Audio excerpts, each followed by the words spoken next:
Okay. All right. Good afternoon, good morning, good evening, whatever time it is you have today. Thank you for spending it with us. My name is Mr. Weird Beard. This is my colleague TRIK here. Welcome to the second edition of the We Are Doomed conversations. So sit back, relax, enjoy, and let's see what this one's going to be all about. Hello, TRIK. Hello, sir. How are you? Doing fine, drinking coffee. Good. Drinking coffee here in the New Avida Expo Hall, and we're still talking about We Are Doomed. Now, one of the interesting topics I found some people brought to my attention recently was that there is no place for politics in art or poetry, which would then leave you and I with really nothing to do with ourselves. Wat moeten we dan doen met ons leven? So let's start with there. What's your feeling about politics and art? And well, I don't know who said that, but you know, if there is no room for politics in art. Well, some people, some artists believe that it's not their place to put their political standpoint into art. That the artist has no duty to be of service to the public, but only a duty to themselves to create whatever art it is that they choose to. Nou, ik denk, even in het Nederlands, maar ik denk dat je twee soorten misschien kunstenaars zou kunnen benoemen. Dus mensen die zeggen, ik wil daar helemaal me niet in bemoeien inderdaad, want ik vind het zo'n bullshit dat ik ga daar niet mee aan de slag. En ik ga mijn eigen expressie, dat is mijn kunst. En er is een andere groep kunstenaars die volgens mij juist er niet omheen kan. Die moeten iets doen met die actualiteit. En ik denk dat als je in de geschiedenis kijkt en je bekijkt gewoon de grote kunstenaars, en dan kan je die scheiding ook maken. Er zijn heel veel kunstenaars die hebben nooit er iets mee gedaan, zeg maar, met wat er gebeurt. Maar als je bijvoorbeeld naar Picasso kijkt, maar dat kan je nogal een paar noemen. Die moeten, met Guernica bijvoorbeeld denk ik dan aan, die moeten dus iets doen met de actualiteit op dat moment. En ik vind zelf ook, dat zeg ik ook tegen studenten van de academie waar ik lesgeef, van ja, je kan je niet verstoppen voor wat er gebeurt. Want volgens mij zijn kunstenaars, de voorlopers, zeg maar, die lopen vooruit en die zien wat er gebeurt in de wereld. En die moeten iets volgens mij constateren en ook dus verbeelden om het aan misschien wel duidelijk te maken aan de rest van de maatschappij van this is going on. Dus zo zie ik het. En dan is het niet zo, want daar kan ik ook niet zo goed tegen als het zeg maar is van, oh, ik ga nu opeens heel erg op de actualiteit zitten, alsof dat een bewuste keuze is, want zo werkt het dus niet. Je hebt dat gewoon, die behoefte als kunstenaar om dat te doen en dan doe je dat. Of je hebt die behoefte niet en dan doe je er niks mee. Dus het zit gewoon in je. Ik heb het al van kleins af aan, dat mij gewoon, nou kleins af aan niet, maar ik had al snel door van beelden doen er wel toe, zeg maar. Dat had ik al met geschiedenisboeken op de middelbare school. I saw those cartoons, the old guys, you know, hand-drawn political cartoons. En dat is wat mij toen echt pakte, zeg maar. Can you remember what your first political cartoon was? That I saw? No, that you made. Yeah. It was it was about the truce in Northern Ireland between the Protestants and the Catholics. And I had an assignment at the art school, and I was painting warning signs. So a flame and a skull and everything. There was also one for acid. You have this hand and it pours acid on it and you see a hole. And I was making a painting of that. And my teacher then said van, waarom schilder je dat na? Ik zei, ik vind dat een hele mooie vorm, mooi beeldtaal. Ja, maar je schildert gewoon ding na. Ja, klopt, maar ik wil hier iets mee. Ja, wat dan? Nou, hij zei, je moet er iets mee doen, want nu ben je alleen maar die grafische vorm. Maar wat nou als het iets gaat? En toen, thinking about that, en dan heb ik dus twee handen die aan elkaar. En dan die acid, dus die smelt zeg maar de truth away. Goed Engels, man. Heel goed. Smelt the truth away. So there was a big painting. It's somewhere. I still have it probably. that was my first, so it was a really big painting, 2 hands, truce, and then each one, truce was the only word in the AC Northern Ireland. So it was all sarcastic, of course. So. But that's where it started. Okay, and you also give lessons to students now, so sort of give it a try. Give it a try. But what is the worst advice you can give to an art student? The worst advice? Yeah. Ooh. So that's a good one.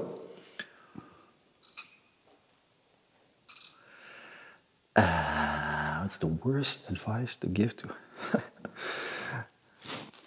So what's the best advice? The best advice is always try to be yourself. That's a bit obvious, and try to stay true to yourself, but be original also. So. And what does that mean? Stay true to yourself as an artist?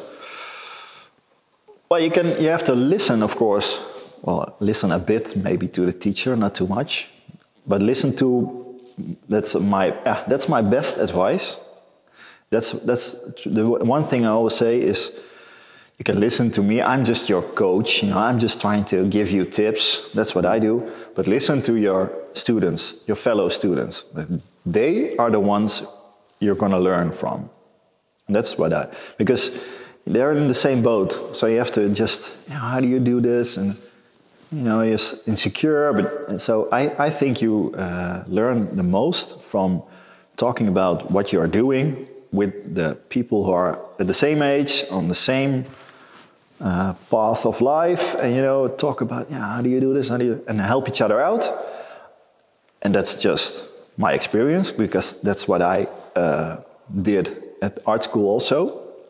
I learned a lot from my fellow students, and also from every teacher I took a bit. So I took a small bit of this, and from a few I took more. So that's what just see us as a bunch of loser coaches who try to direct you to the right way, but you have to do it yourselves with your students. And that's your network also later on. Is there a history of political artwork, political posters? Well, of course there is a history of that, but is that something that engages you? Mm-hmm. Is it something that inspires you? Is it something you fall back on to look at, to admire, to get inspired by? Yeah. And do you see your own work as a continuation of what has come before? Well, it's funny to see that my last few years, so that's all the work that's in our project book, of course, it became more and more poster-like.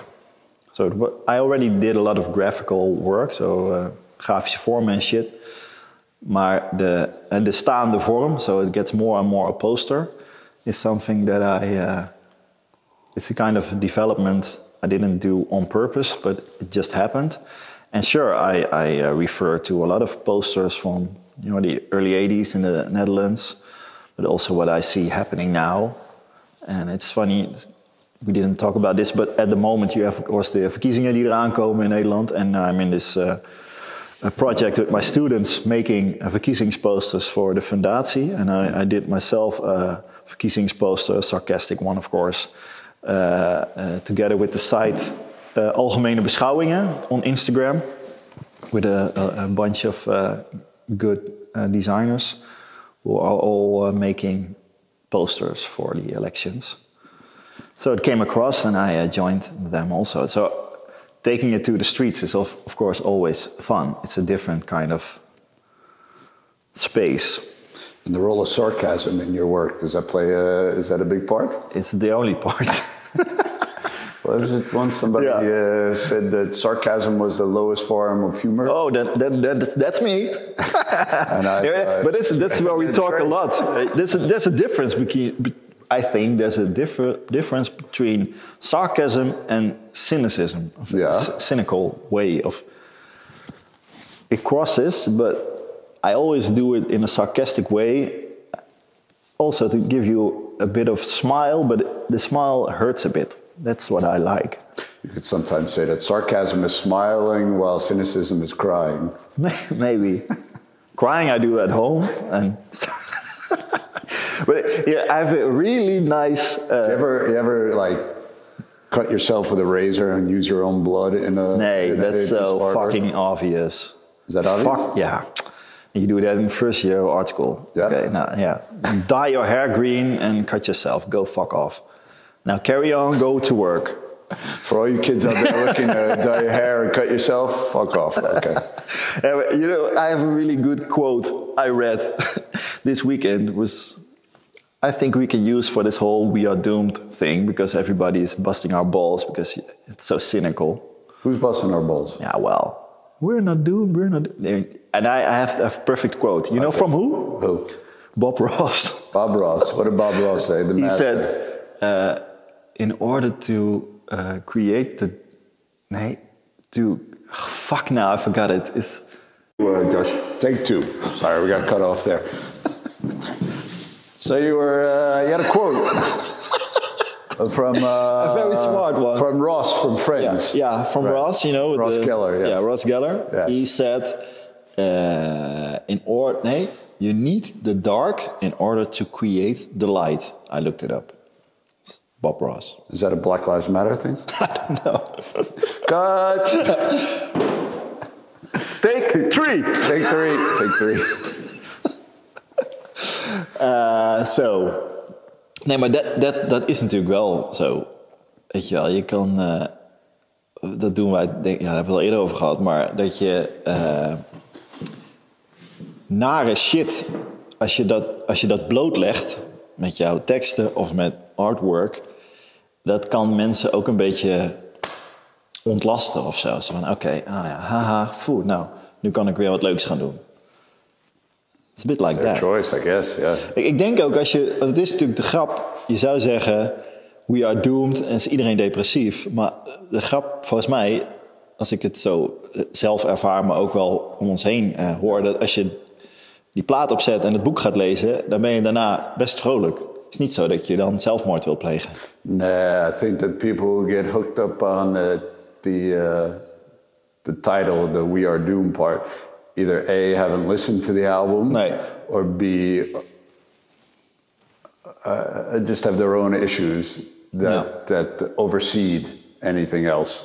Yeah. And that if they think, oh, it's such a dark statement, well, they're probably just a dark person.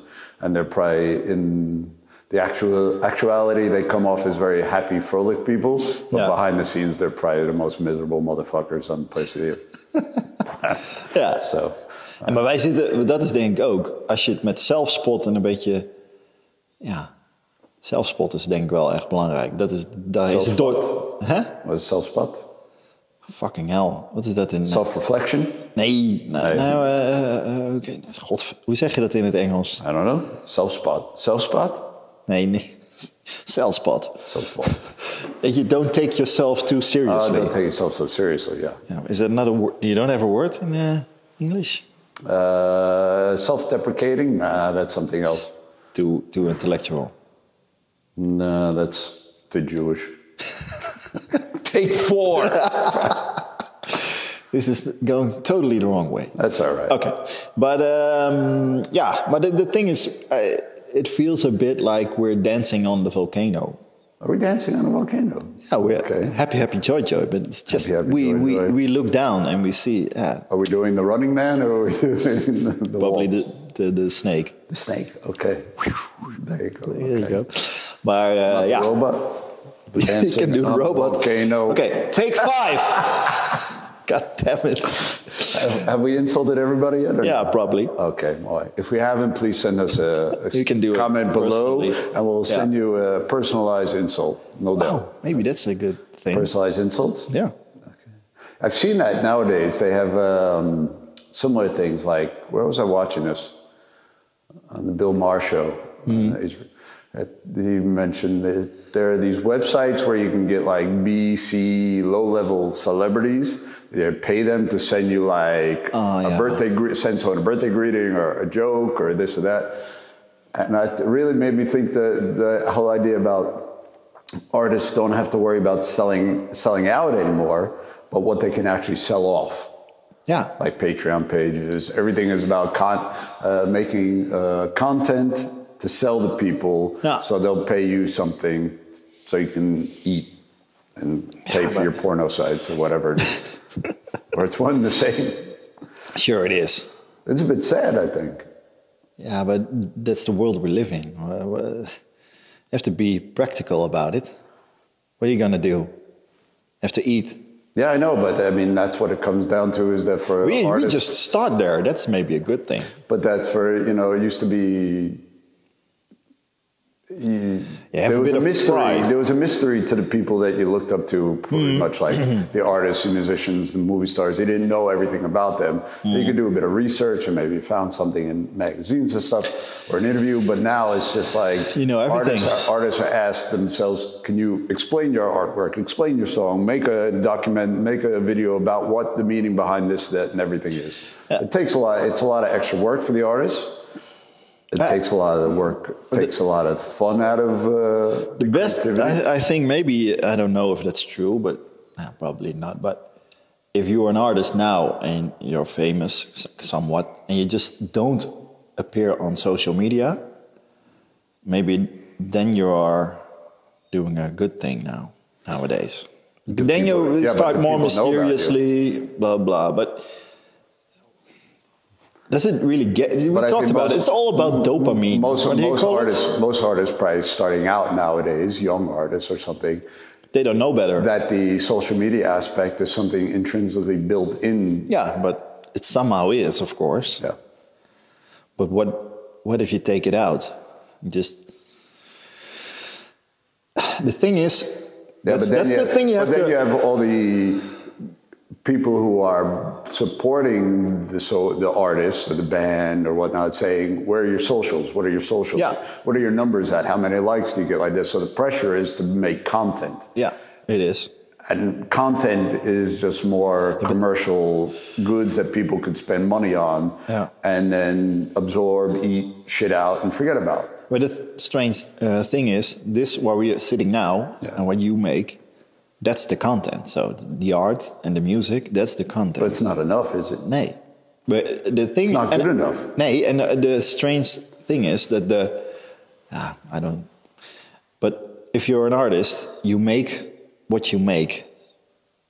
If you don't sell, you don't sell. If you do sell, you do sell. But, you know, would you stop? But you're continuously asked to push on social media by make content, do this. If this didn't work, make that. You know, where, your question would be if say this project doesn't elevate us to whatever next level, would I continue? Well, you continue because that's what you do. Yeah, you have to do also. But there is, because there is no other outlet. But that's the thing, we're talking about necessity maybe of an artist. That's the necessity of an artist is to create. Yeah. Whatever. No matter what. No matter what. That's it. Beyond that. If you don't feel that, go do something else. That's what I state to students also. And the marketability. Yeah, if you're lucky, you will earn a living. If not, you have to get a job and do it in your own time. Is it not the marketability of the sale of art, the cancer that eats away at the creativity? Sure. Yeah, there are a few artists. Yeah. Well, I think the ratio of artists who make it, quote unquote, make a living of what they do. Not that much. Compared to the ones who, you know, struggle along the way, but do it for the love of the game. Not to say the ones who are successful don't do it for the love of the game.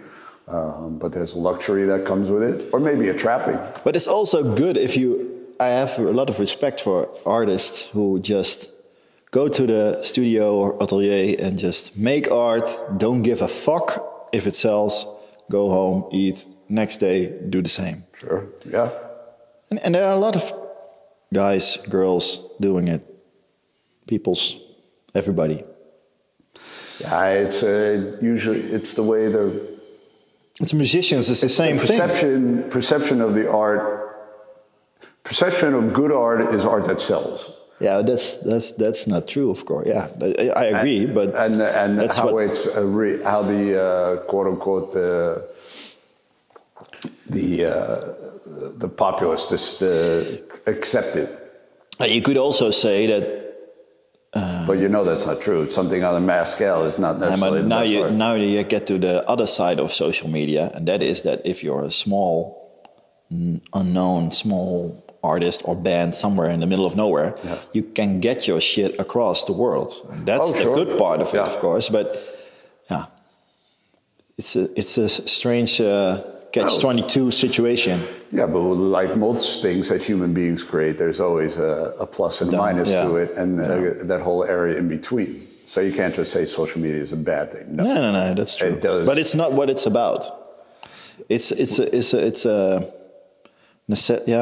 tool. Yeah, it's a tool you have to use. Yeah, but it's like any tool, like a fucking chainsaw. You could cut your leg off with it too. Ooh, nice one. And on that note, thank you for tuning in to a We Are Doomed conversation. My name is Mr. Weird Beard. This is TRIK. We are doomed. Check us out on all your socials. Bye. And like this video below. That's my beard.